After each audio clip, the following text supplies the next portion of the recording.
I am Mia. I'm 38 years old. I had to relearn a lot of things in my life during the past 2 months, which has been difficult for me. My spouse, Willie, was mostly to blame for the challenges I encountered, but happily, someone kind intervened to prevent me from going through more hardship. Permit me to introduce you to the persons that have shared my trip. Lori, my sister, comes first. She's remarkably attractive and 5 years younger than me. Since I was the stereotypical nerd and she was the life of the party, we had a lot of arguments when we were younger. She used to make fun of me, and it felt like jealousy underneath all of it. To little effect, our mother attempted to heal the rift between us. Our correspondence decreased after I left for college, but as I grew older and Lori got into her late teens, we started to get back in touch. Our relationship never really got close, although it did become better with time. In spite of this, I learned to embrace the degree of intimacy we were able to reach. Speaking of my ex-husband Willie, we hit it off right away when we first met at work. We made the decision to get married after 4 years of dating. We bought our first home together. The mortgage and the house deed were in my name because I was the one with a larger income. After we were married for a few years, Willie brought up the subject of having children. He took a cautious approach, hoping I would remain receptive. Willie started, "Honey, I've been thinking, maybe it's time we thought about having a family of our own. We've been together for a while now." I anticipated this discussion. I answered, "Willie, you know my reservations." He gave a nod. "I get it, but give it some thought. We are steady, and it may be amazing to see a variety of us in the wild." I exhaled. "Yes, but there's a lot of work and responsibility involved in raising children." Willie grinned. "And who is more responsible and industrious than us?" This succinct synopsis encapsulates the core of my current circumstances and the individuals who have contributed significantly to them. Even though I wasn't sure I wanted to have children, I couldn't help but comply with Willie's insistence. 4 years after we initially welcomed a son into our family, we then welcomed a girl. Willie was a helpful spouse at first, but things quickly changed around that. All of a sudden, I was responsible for our children's upbringing and our entire household. Willie's work took off after the birth of our first kid. He got promoted, and he started to out-earn me. In order to prioritize our family, he advised that I quit my work. Despite my initial reluctance, I eventually gave in to the constant pressure and adapted to my new full-time parental duty. I began throwing dinner parties to ward off boredom and keep a link to the outside world. These get-togethers, which frequently included my mother, sister Lori, and my mother-in-law Amanda, especially when she was visiting, became a treasured part of my daily schedule. There were consolation in this new chapter of my life. I loved having my family visit and spending more time with my kids. Despite the profound scars from a horrific second child birth that affected our relationship, my relationship with Willie appeared steady. But just when I believed I had settled in, a startling revelation rocked my foundation. I once discovered a pair of women's pants that I knew were not mine when cleaning out our bedroom. My heart fell as I saw them, feeling both shocked and saddened. Had I grown too little for Willie? The timing was especially hurtful because I was still recovering. Not even a year had passed from the birth of our second child and was seeing a therapist to address my postpartum issues. Though they were making modest progress, it seemed like a huge setback, one that left them feeling both betrayed and angry at Willie for perhaps being unfaithful. I required clarification. I took a picture of the pants and emailed it to Willie, requesting a response. I then went to his laptop and used his credentials to browse through his messages on social media. Upon initial observation, nothing seemed unusual. No strange names appeared, which only heightened my bewilderment and mistrust. Excitement mounted as I dug more into his digital life, wondering what else I may uncover. I went through all of Willie's conversations in a desperate attempt to find something, even though I knew deep down that it was implausible.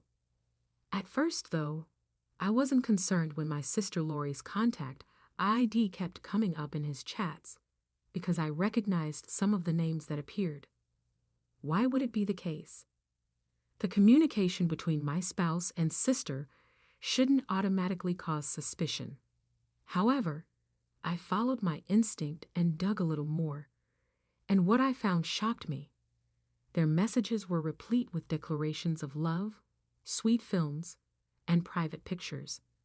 They even talked about Willie's departure from me. My stomach turned at the shock of my sister's betrayal. Although there were ups and downs in our relationship, I never thought she would harm me to this extent. I tried to approach Willie since I was so sick with hatred and betrayal, but he didn't answer, so I called Lori instead. With a nonchalant response, "Hey, what's up?" "Don't ask me, what's up, Lori? What's wrong with you, really?" My voice quivered with incredulity and rage. She answered incoherently, "I don't know what you mean." "Well, in my bedroom, I discovered a pair of your pants. Have you and Willie been having sex?" I broke into a laugh as I said the words. Her reply was very casual. "Yes, for some time now." "Really, Lori? You believed that sleeping with my spouse was acceptable. Did you find me uninteresting and didn't think twice about being my sister?" She was prepared with an odd explanation. "Look, I believed I was assisting you. Willie was occupied by me so you could concentrate on the children. I couldn't believe what I was hearing." "Are you serious? That's the dumbest thing I've ever heard. Why would you help tear our family apart?" "I just want what's best for Willie," she said. "Okay, if I'm the best for him, then so be it." Her words were like a slap in the face. "You're disgusting," I spat out and hung up, unable to fathom her audacity. Alone and devastated, I lay in bed, tears streaming down my face as I grappled with the magnitude of the betrayal from the people closest to me. I never imagined my life would unravel like this. As I dealt with the fallout of my discovery, I had to push my emotions aside. My youngest daughter needed me. She woke up crying that night, and as I comforted her, I felt numb, mechanically moving through our routines without really being present. Throughout the day, I kept my distress hidden from my children. They didn't need to carry the weight of adult problems. I picked up my older child from school, prepared dinner, and answered their innocent questions about their dad's whereabouts with a fabricated story of him working late. As the evening wore on, my initial anger shifted to concern. It was nearing 10 p.m., and there was still no sign of Willie. I called him repeatedly, but he didn't answer. Desperation led me to dial my sister, but she too remained unreachable. Exhausted and overwhelmed, I finally fell asleep, clinging to a sliver of hope that this was all just a nightmare. Morning brought a harsh reality. Willie's absence was glaringly obvious. His belongings were missing from our bedroom. A quick check confirmed my worst fears. Most of his things were gone from our home. He had left in the night without a word, without any attempt at closure. Stunned and heartbroken, I knew I had to prioritize my children. I got them ready, dropped the eldest off at school, and took my youngest to my mother's house. My mom immediately sensed that something was amiss given my distant demeanor. I struggled to keep up the facade as the morning progressed. The thought of raising 2 children on my own loomed large. And every time I snapped back to reality, the enormity of the situation weighed heavily on me. Eventually, my mother's patience wore thin. "Okay, I've had enough of your silence. What's going on?" she pressed. Gathering my courage, I started from where it all began. "Well, I found out Willie has been cheating on me." Her shock was palpable. "What? How do you know?" I sighed, the words heavy on my tongue. "I found another woman's underwear in our bedroom."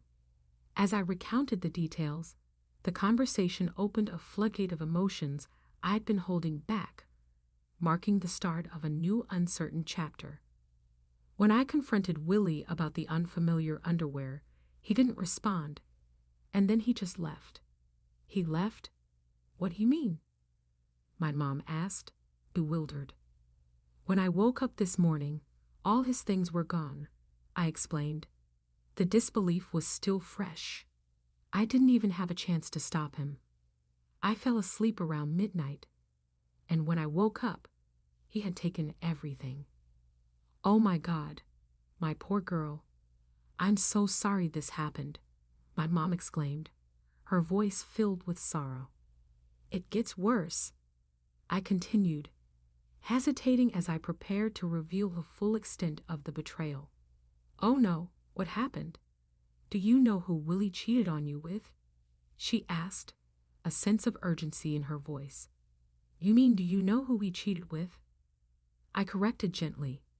"Yeah, I snooped through his things to find out. I normally wouldn't invade someone's privacy like this, but I had to know." "So who is it?" she inquired anxiously. "It's Lori," I said, the words tasting bitter as they left my mouth. "Excuse me? What? Are you serious?" she gasped, shock painting her features. "Yes, my sister. I called her to ask about it, and she was so casual about it," I continued, my voice shaky. "She said they were in love and believed she was the best for him, so she was going to keep being with him." "Oh my God, what has Lori done?" my mom lamented, shaking her head in disbelief. "I don't even know how you're going to get through this. You have 2 kids to raise, and now you need to find a job too. Look, why don't we just get some rest while I try to process this? I'll be here to help you, okay?" she offered, her tone reassuring. "Yeah, okay. Thanks, Mom," I agreed, feeling a bit relieved to have her support despite the chaos. Telling my mom wasn't as hard as I thought it would be. I ended up sleeping while she took care of my youngest. When I woke up, I heard my baby crying and my mom yelling. I rushed out and saw her on the phone looking angry. She hung up and seemed surprised to see me. "I'm sorry about the noise," she apologized, but didn't elaborate further. I knew she had been giving Lori a piece of her mind. Over the next few days, Mom stayed with us. It was easier to manage with one person moving in rather than 3. Lori kept trying to contact our mom, but she asked me to block Lori on her behalf. It was comforting to have someone who understood my feelings and stood by my side through this turmoil. During a particularly lonely period, I learned from mutual friends that Willie and Lori had hastily married. The news broke just a day after Willie had deserted us. Our friends, concerned and puzzled by the sudden developments, reached out, sharing the details of the betrayal. It was humiliating, but their response brought some solace. They supported me wholeheartedly, choosing to cut ties with both Willie and Lori. It was painful to digest the fact that they had moved on so quickly, but perhaps I shouldn't have expected anything less given their previous actions. When I relayed this to my mom, her fury was palpable. Normally a pillar of calm, seeing her so incensed by my sister's actions underscored the gravity of the betrayal. It was comforting, however, to have her unwavering support, not just emotionally but financially as well. She went above and beyond, assisting me in securing job interviews to help regain my financial independence, now that Willie was no longer there to hinder my career. Managing day-to-day life with the kids was challenging but feasible. The hardest part was masking my sorrow when they inquired about their father. Despite the struggle, we persevered. About a week after Willie's departure, I received a letter from him. By then, my heart had hardened enough that I wanted nothing to do with his words, presumed apologies, or excuses. A week was far too long for him to reach out, especially after such a profound abandonment. In a moment of resolute anger, I burned the letter, a symbolic gesture of closing that chapter of my life. However, in quieter moments, curiosity gnawed at me. Part of me regretted not reading his words, wondering if there was any explanation that could make sense of the chaos he'd left behind. Sometimes I wished I had read the letter before consigning it to the flames, if only to know what he had attempted to say. Yet the decision was made, and I had to live with not knowing, focusing instead on rebuilding and moving forward for the sake of my children and myself.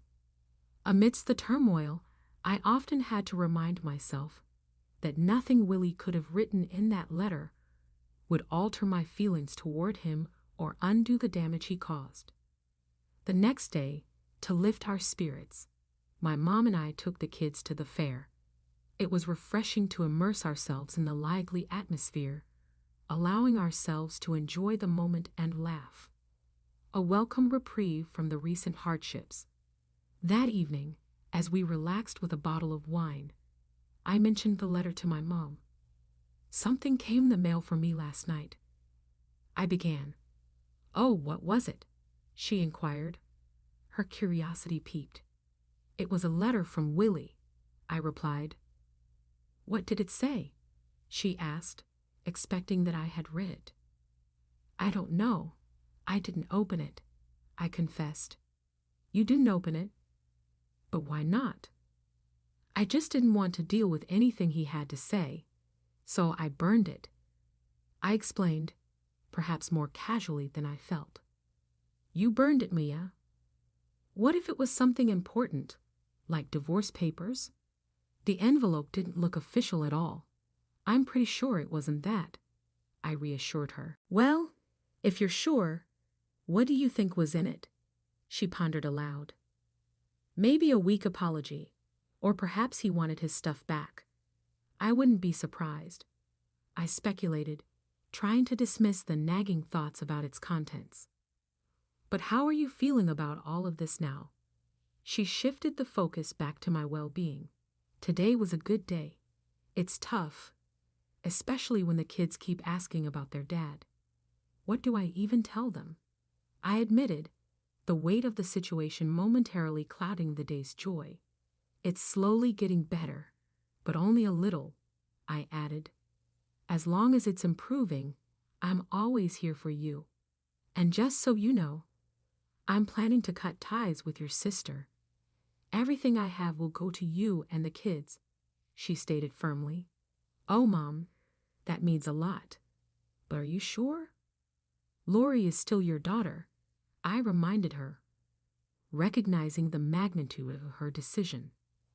"I know you and Lori had your differences, but what she did is unforgivable. I raised both of you better than this, and Lori didn't care," she said resolutely. "She's no longer my daughter in my eyes." It was a harsh stance, and while I understood her position, I knew how difficult it must have been for her to arrive at this decision. Lori was still her child, and disowning one's child is a heart-wrenching choice to make. I felt a mix of gratitude and sadness, knowing the depth of my mother's support and the painful sacrifices it entailed. The thought of ever disowning my own children was unimaginable, and it only made me appreciate my mom's support even more.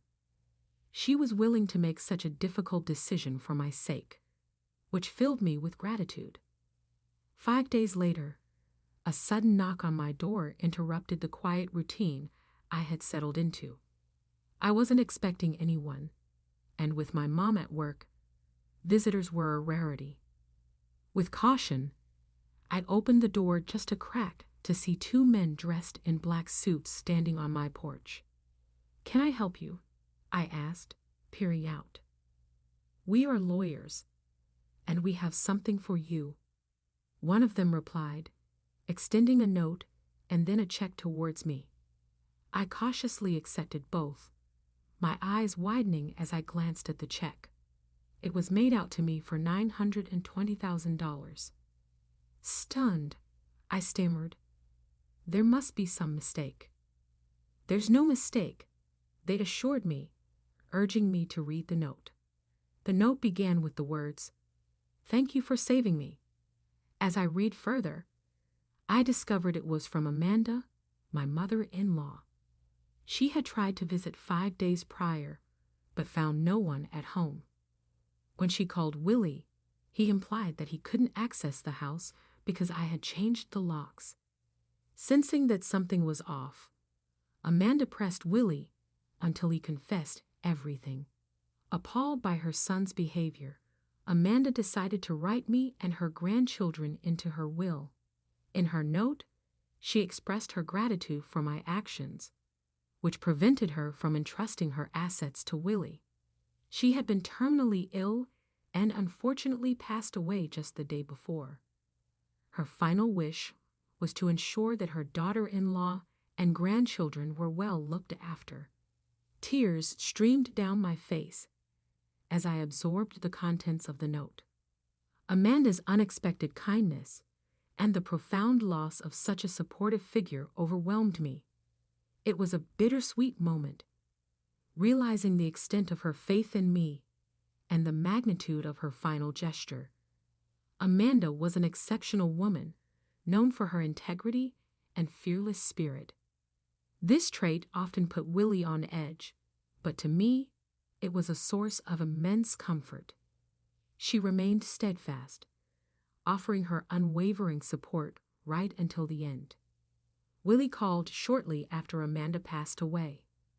Though I was prepared for a reconciliation attempt, I still opted to listen. "What's this all about?" he blurted out, wasting no time. "You ought to be more precise," I shot back, keeping my composure. When I asked, "Why weren't you at the house?" "I wrote you a note telling you to behave properly while my mom is here." "Yeah, the letter mentioned that." I said, "I never read it." "You torched it? It's all wrecked by you. Mom was supposed to help with her estate, but you've taken everything for yourself," he charged harshly. "Willie, that is incredibly hypocritical. You moved away from us and are now only contacting us financially. Luck isn't something you can influence. By shielding us, it's obvious that both your mother and I behaved in our own best interests." I replied, "Please don't contact me or the kids again," hanging up the phone with a strong sense of resolve. After that discussion, I acted quickly to get our separation approved. The divorce process proceeded smoothly, with me being granted exclusive custody of our children. Willie tried to contest Amanda's will in the hopes of securing a share of the bequest, but her documents blatantly favored me, so he was unable to succeed. Willie and Lori persisted in their attempts to get me to give in and share the fortune, but I refused to budge. Because of the inheritance's financial stability, I was able to set aside money for my kids' future education and make prudent investments to keep our family stable. This also made it possible for my mother to retire in comfort, and as the kids adapted to life without their father, I went back to work. When they're old enough to comprehend, I'll tell them the entire tale. Even if the events that transpired are still painful, I have hope for the future. Better times are definitely coming, and the future seems promising.